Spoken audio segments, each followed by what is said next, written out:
বাজবে না কেন? আচ্ছা কিছু হয়েছে এখানে?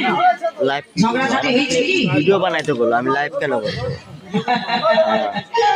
আচ্ছা বলুন তো, ভক্তিমতী মায়েরা বলো তো, বাজে ভাষাটা কি খারাপ? হ্যাঁ, বাজে ভাষা খারাপ নয়। হ্যাঁ দেখো দাদা কি সুন্দর বুঝে গেছে। আর তুই কি বুঝতে পারিস না? বাজে না, খোল বাজে না। খোল বাজে না? আচ্ছা আচ্ছা ঠিক আছে। হ্যাঁ বাজে ভাষা খারাপ সবাই জানি আমরা। একটা ছোট্ট বাচ্চা সেও জানে।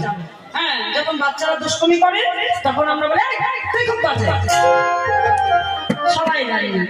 হ্যাঁ মহাপ্রভু বলে এই হরিনাম সংকীর্তনে কোনো বাজে ভাষা হতে পারে না, এখানে খারাপ ভাষা হতে পারে না। বলে শোনো, এই যে তোমরা রাগ করো না, এদিকে এসো, এত দূরে থাকতে হবে। হরে কৃষ্ণ হরি বল। হ্যাঁ বলে এই যে তোমাদের এই যে এটা কি কি কোন নাম কি এটা?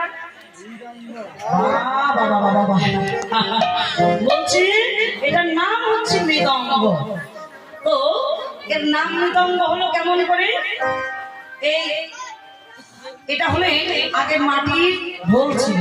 হ্যাঁ তারপরে এই গরুর চামড়া দিয়ে ছাউনি করা আছে। তারপরে এই ছাউনি করার পরে সুন্দর হাতে বাজে। হ্যাঁ এই ঢোলকে যেভাবে হাত সেজে বাজাতে পারবে তার হাতে তত সুন্দর এই বাজনাটা হবে। এখন একটু কেটে দাও পরে। এমন সময় আকাশে মনে হচ্ছে গুলি হচ্ছে। তো গুলির আওয়াজ শুনে মনে হলো যুদ্ধ মনে লেগেই গেছে, এখানে মরণ হয়ে যাবে। গত বছরও এমন হয়েছিল।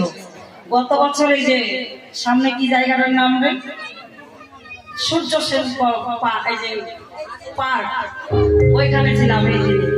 এই রাস ছিল, এই দিনে ছিল রাস। হ্যাঁ তো সেখানেও এই অবস্থা হয়েছিল। হরিবল হরিবল হরিবল। কৃষ্ণ ভজন যেন করতে পারে এই আমার শুভকামনা। হরিবল। বলেন শোনো, এই যে তোমাদের খোলটা ভালো পাচ্ছে তাই আমি বললাম বাজে খোল বাজে খোল বাজে খোল। যন্ত্র যদি পড়ে থাকে লক্ষ জনের মাঝে, যন্ত্রের বিনা যন্ত্র কবু নাহি বাজে।